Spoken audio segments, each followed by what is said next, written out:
Chapter 17. The Kingdom's Fall. Manasseh was 12 years old when he became king, and he reigned in Jerusalem 55 years. His mother's name was Hephzibah. He did evil in the eyes of the Lord, following the detestable practices of the nations the Lord had driven out before the Israelites. He rebuilt the high places his father Hezekiah had destroyed. He also erected altars to Baal and made an Asherah pole, as Ahab king of Israel had done. He bowed down to all the starry hosts and worshipped them. He built altars in the temple of the Lord, of which the Lord had said, "In Jerusalem I will put my name." In the two courts of the temple of the Lord, he built altars to all the starry hosts. He sacrificed his own son in the fire, practiced divination, sought omens, and consulted mediums and spiritists. He did much evil in the eyes of the Lord, arousing his anger. He took the carved Asherah pole he had made and put it in the temple, of which the Lord had said to David and to his son Solomon, "In this temple and in Jerusalem, which I have chosen out of all the tribes of Israel, I will put my name forever. I will not again make the feet of the Israelites wander from the land I gave their ancestors. If only they will be careful to do everything I commanded them, and will keep the whole law that my servant Moses gave them." But the people did not listen. Manasseh led them astray, so that they did more evil than the nations the Lord had destroyed before the Israelites. The Lord said through his servants the prophets, "Manasseh, king of Judah, has committed these detestable sins. He has done more evil than the Amorites who preceded him, and has led Judah into sin with his idols. Therefore, this is what the Lord, the God of Israel, says. I am going to bring such disaster on Jerusalem and Judah that the ears of everyone who hears it will tingle. I will stretch out over Jerusalem the measuring line used against Samaria and the plumb line used against the house of Ahab. I will wipe out Jerusalem as one wipes a dish, wiping it and turning it upside down. I will forsake the remnant of my inheritance and give them into the hands of enemies. They will be looted and plundered by all their enemies.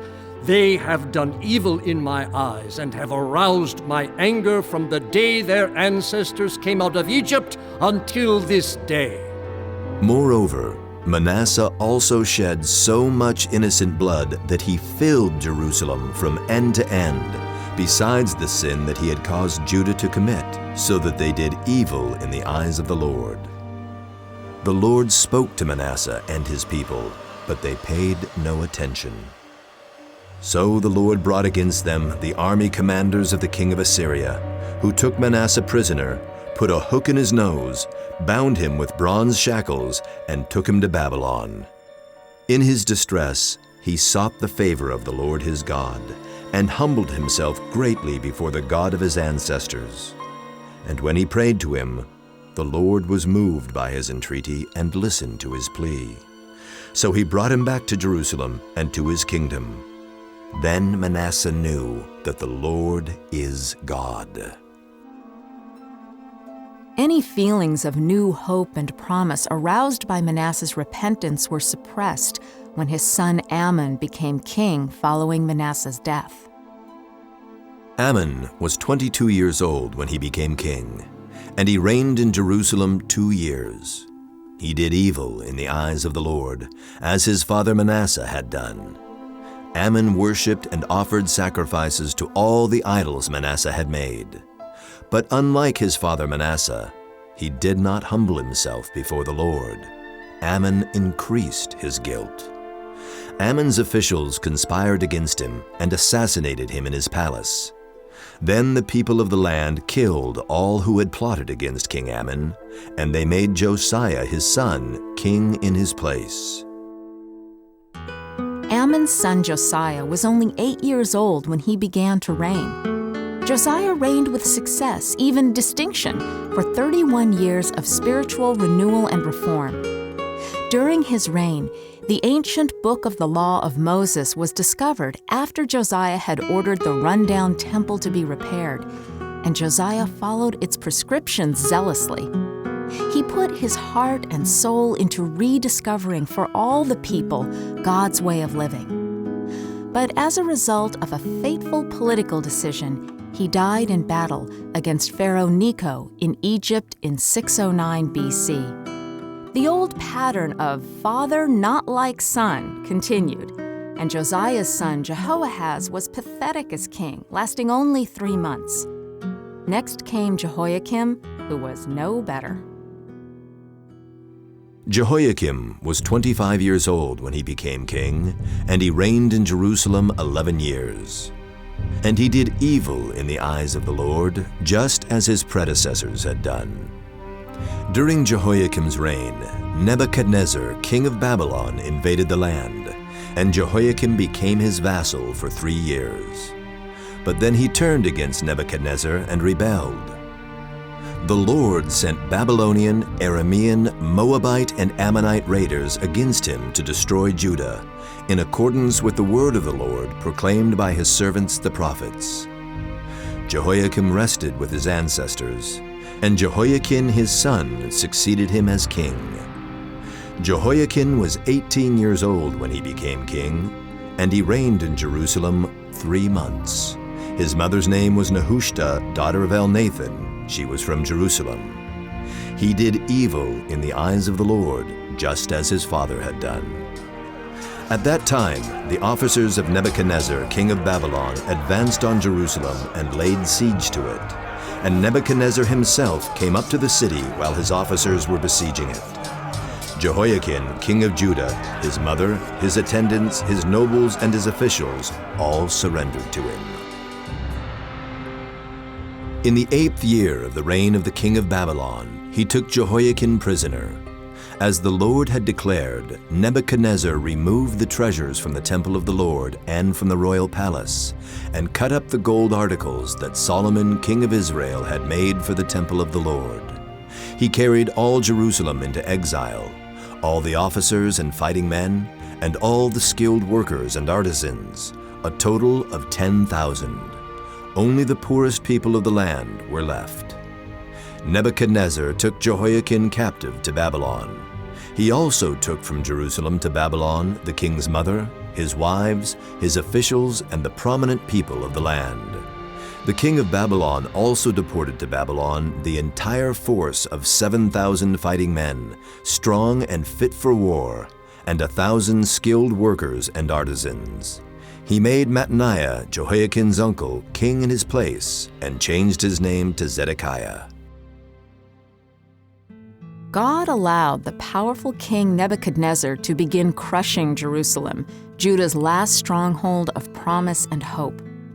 Under Nebuchadnezzar's order, a second, larger group of Israelites was deported to Babylon in 597 BC. Among them was a young priest named Ezekiel, a man of keen intellect, immense literary giftedness, and spiritual insight. Ezekiel relayed to his fellow exiles the stern message of God's judgment. Jerusalem was still standing, but it was the beginning of the end. In this vision, Ezekiel received his marching orders and his prophetic message: unbelief leads to doom. In my 30th year, in the 4th month, on the 5th day, while I was among the exiles by the Kibar River, the heavens were opened and I saw visions of God. I looked and I saw a windstorm coming out of the north, an immense cloud with flashing lightning and surrounded by brilliant light. The center of the fire looked like glowing metal, and in the fire was what looked like 4 living creatures. In appearance, their form was human, but each of them had 4 faces and 4 wings. Spread out above the heads of the living creatures was what looked something like a vault, sparkling like crystal and awesome. Under the vault, their wings were stretched out, one toward the other, and each had 2 wings covering its body. When the creatures moved, I heard the sound of their wings, like the roar of rushing waters, like the voice of the Almighty, like the tumult of an army. When they stood still, they lowered their wings. Then there came a voice from above the vault over their heads as they stood with lowered wings.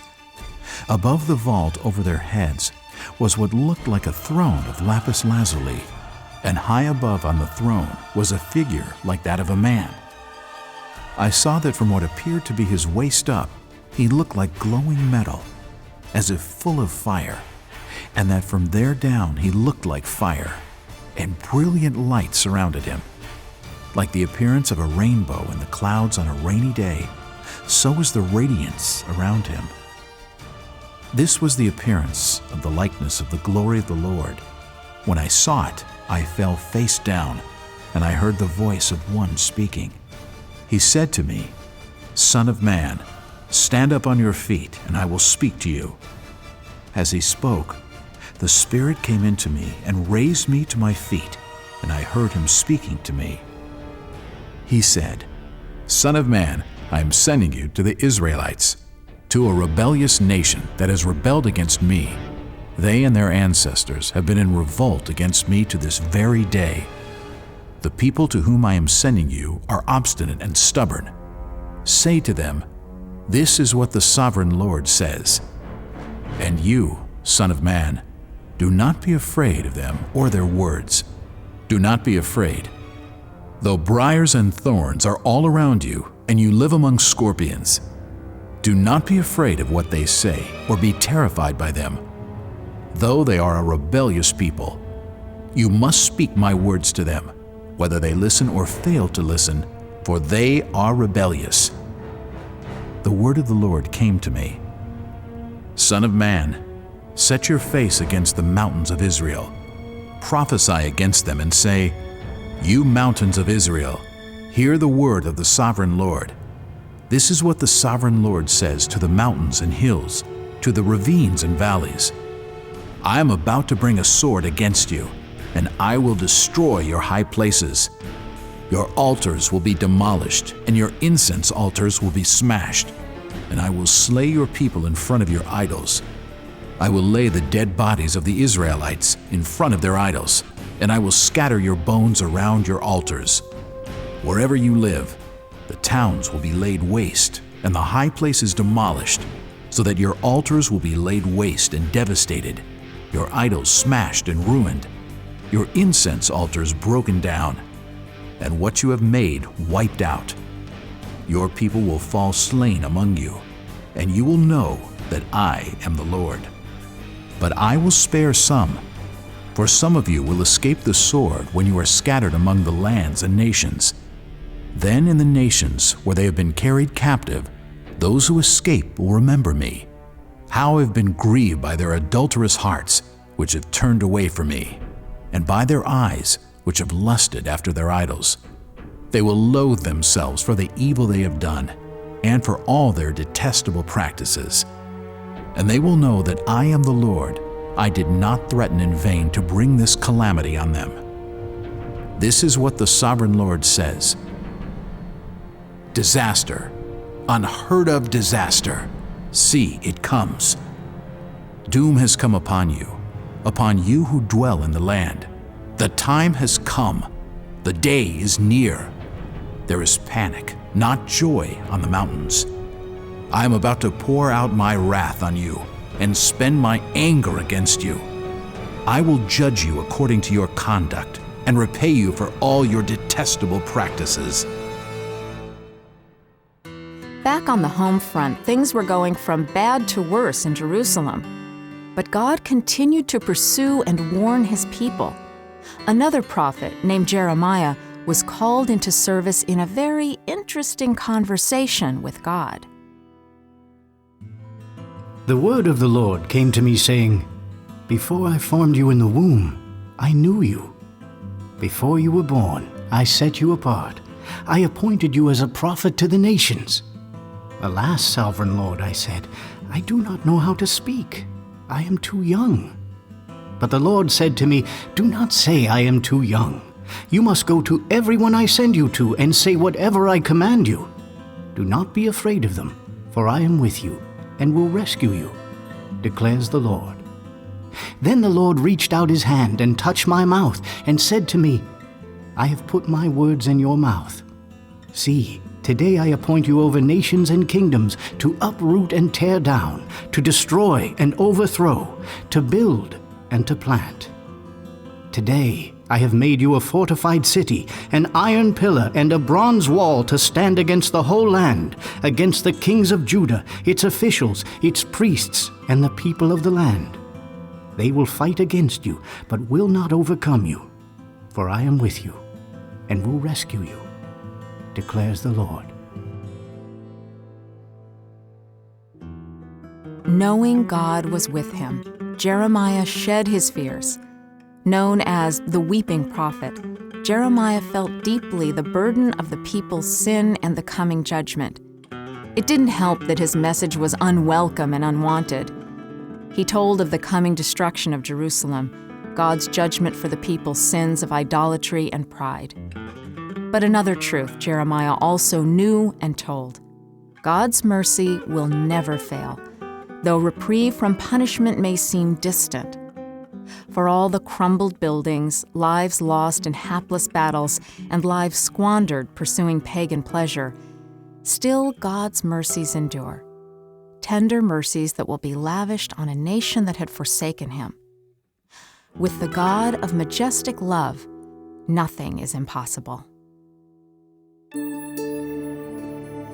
Hear the word of the Lord, you descendants of Jacob, all you clans of Israel.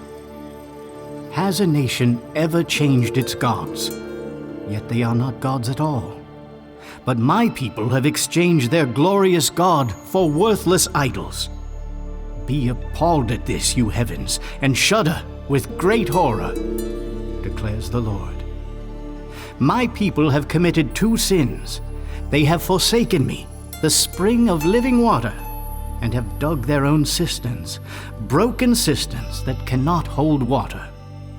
Long ago, you broke off your yoke and tore off your bonds. You said, I will not serve you.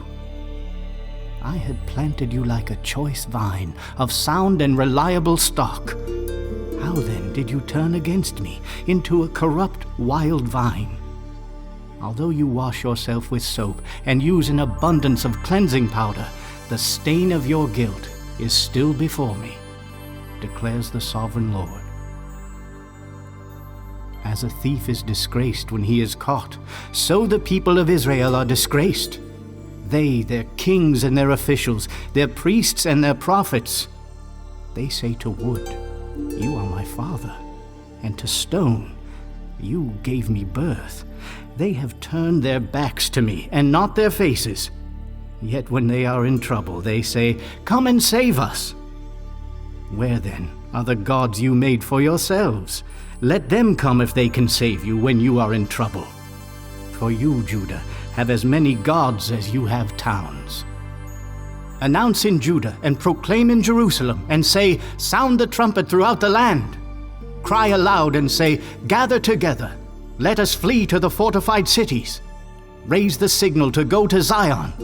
Flee for safety without delay, for I am bringing disaster from the north, even terrible destruction. A lion has come out of his lair. A destroyer of nations has set out. He has left his place to lay waste your land. Your towns will lie in ruins without inhabitant. So put on sackcloth, lament and wail, for the fierce anger of the Lord has not turned away from us. Go up and down the streets of Jerusalem. Look around and consider. Search through her squares. If you can find but one person who deals honestly and seeks the truth, I will forgive this city. If you do not listen, I will weep in secret because of your pride. My eyes will weep bitterly, overflowing with tears, because the Lord's flock will be taken captive. Say to the king and to the queen mother, come down from your thrones, for your glorious crowns will fall from your heads. The cities in the Negev will be shut up, and there will be no one to open them. All Judah will be carried into exile, carried completely away.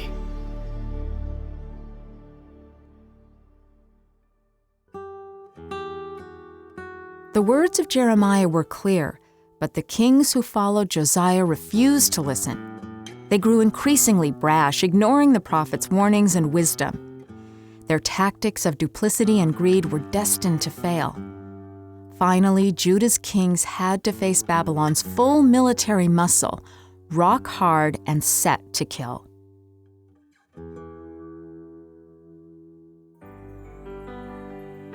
The Lord, the God of their ancestors, sent word to them through his messengers again and again, because he had pity on his people and on his dwelling place. But they mocked God's messengers, despised his words, and scoffed at his prophets, until the wrath of the Lord was aroused against his people, and there was no remedy. Zedekiah was 21 years old when he became king, and he reigned in Jerusalem 11 years. He did evil in the eyes of the Lord his God, and did not humble himself before Jeremiah the prophet, who spoke the word of the Lord. He also rebelled against King Nebuchadnezzar, who had made him take an oath in God's name. He became stiff-necked and hardened his heart, and would not turn to the Lord, the God of Israel. Furthermore, all the leaders of the priests and the people became more and more unfaithful, following all the detestable practices of the nations and defiling the temple of the Lord, which he had consecrated in Jerusalem. So in the 9th year of Zedekiah's reign, on the 10th day of the 10th month, Nebuchadnezzar, king of Babylon, marched against Jerusalem with his whole army. He encamped outside the city and built siege works all around it. The city was kept under siege until the 11th year of King Zedekiah. By the 9th day of the 4th month, the famine in the city had become so severe that there was no food for the people to eat. On the surface, it appeared that God had abandoned his people. Where was his mercy now? Zedekiah and his associates wanted Jeremiah to step in and ask God for help. Instead, Jeremiah foretold defeat and death as the consequence of the people's continued sin. The word came to Jeremiah from the Lord when King Zedekiah sent him to Pashur, son of Malchijah, and the priest Zephaniah, son of Maaseiah. They said, "Inquire now of the Lord for us, because Nebuchadnezzar, king of Babylon, is attacking us." Perhaps the Lord will perform wonders for us as in times past, so that he will withdraw from us. But Jeremiah answered them, Tell Zedekiah, this is what the Lord, the God of Israel, says. I am about to turn against you the weapons of war that are in your hands, which you are using to fight the king of Babylon and the Babylonians who are outside the wall besieging you. And I will gather them inside this city. I myself will fight against you with an outstretched hand and a mighty arm in furious anger and in great wrath. I will strike down those who live in this city, both man and beast, and they will die of a terrible plague. After that, declares the Lord, I will give Zedekiah, king of Judah, his officials, and the people in this city who survived the plague, sword, and famine, into the hands of Nebuchadnezzar, king of Babylon, and to their enemies who want to kill them. He will put them to the sword. He will show them no mercy or pity or compassion. Furthermore, tell the people, this is what the Lord says. See, I am setting before you the way of life and the way of death. Whoever stays in this city will die by the sword, famine, or plague. But whoever goes out and surrenders to the Babylonians who are besieging you will live. They will escape with their lives. I have determined to do this city harm and not good, declares the Lord. It will be given into the hands of the king of Babylon, and he will destroy it with fire. Then the city wall was broken through, and the whole army fled at night through the gate between the two walls near the king's garden, though the Babylonians were surrounding the city. They fled toward the Arabah, but the Babylonian army pursued the king and overtook him in the plains of Jericho. All his soldiers were separated from him and scattered, and he was captured. He was taken to the king of Babylon at Riblah, where sentence was pronounced on him. They killed the sons of Zedekiah before his eyes. Then they put out his eyes, bound him with bronze shackles, and took him to Babylon. On the 7th day of the 5th month, in the 19th year of Nebuchadnezzar, king of Babylon, Nebuzaradan, commander of the imperial guard, an official of the king of Babylon, came to Jerusalem. He set fire to the temple of the Lord, the royal palace, and all the houses of Jerusalem. Every important building he burned down. The whole Babylonian army, under the commander of the imperial guard, broke down the walls around Jerusalem. Nebuzaradan, the commander of the guard, carried into exile the people who remained in the city, along with the rest of the populace and those who had deserted to the king of Babylon. But the commander left behind some of the poorest people of the land to work the vineyards and fields. So Judah went into captivity, away from her land.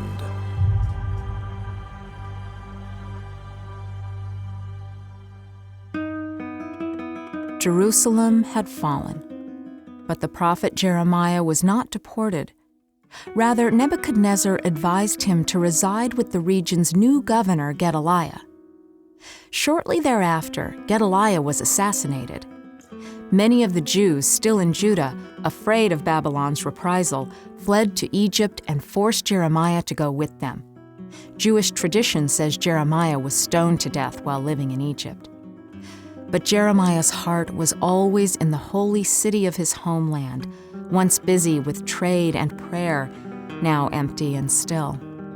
Jeremiah wept bitterly for his people. How deserted lies the city, once so full of people. How like a widow is she, who once was great among the nations. She who was queen among the provinces has now become a slave. Bitterly she weeps at night. Tears are on her cheeks. Among all her lovers there is no one to comfort her. All her friends have betrayed her. They have become her enemies. After affliction and harsh labor, Judah has gone into exile. She dwells among the nations. She finds no resting place. All who pursue her have overtaken her in the midst of her distress. The Lord has done what he planned. He has fulfilled his word which he decreed long ago. He has overthrown you without pity. He has let the enemy gloat over you. He has exalted the horn of your foes. Yet this I call to mind, and therefore I have hope. Because of the Lord's great love, we are not consumed, for his compassions never fail. They are new every morning. Great is your faithfulness. I say to myself, the Lord is my portion, therefore I will wait for him. The Lord is good to those whose hope is in him. To the one who seeks him, it is good to wait quietly for the salvation of the Lord. Remember, Lord, what has happened to us. Look and see our disgrace.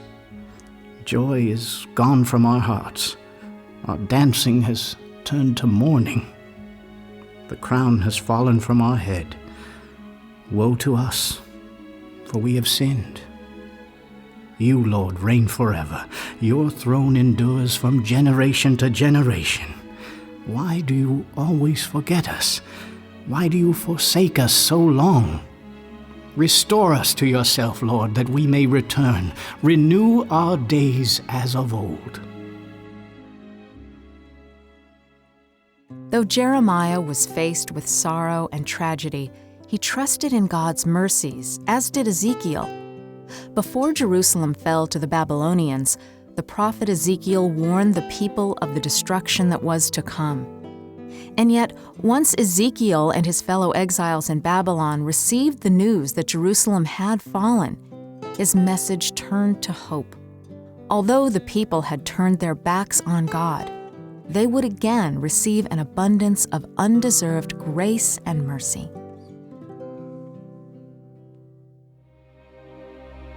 Therefore, say to the Israelites, this is what the sovereign Lord says.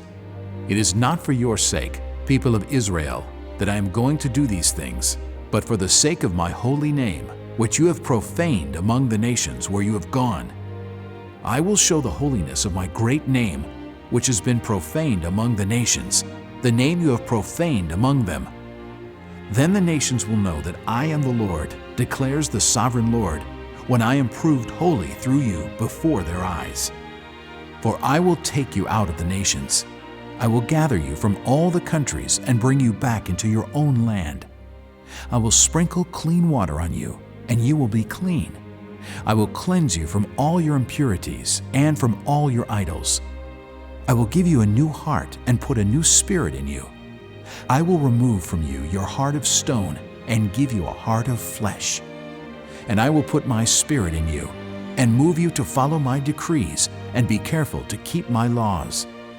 Then you will live in the land I gave your ancestors. You will be my people, and I will be your God. This is what the Sovereign Lord says. On the day I cleanse you from all your sins, I will resettle your towns, and the ruins will be rebuilt. The desolate land will be cultivated instead of lying desolate in the sight of all who pass through it. They will say, "This land that was laid waste has become like the Garden of Eden." The cities that were lying in ruins, desolate and destroyed, are now fortified and inhabited. Then the nations around you that remain will know that I, the Lord, have rebuilt what was destroyed and have replanted what was desolate. I, the Lord, have spoken, and I will do it. The hand of the Lord was on me, and he brought me out by the Spirit of the Lord and set me in the middle of a valley. It was full of bones. He led me back and forth among them, and I saw a great many bones on the floor of the valley, bones that were very dry. He asked me, "Son of man, can these bones live?" I said, "Sovereign Lord, you alone know." Then he said to me, "Prophesy to these bones and say to them, 'Dry bones, hear the word of the Lord.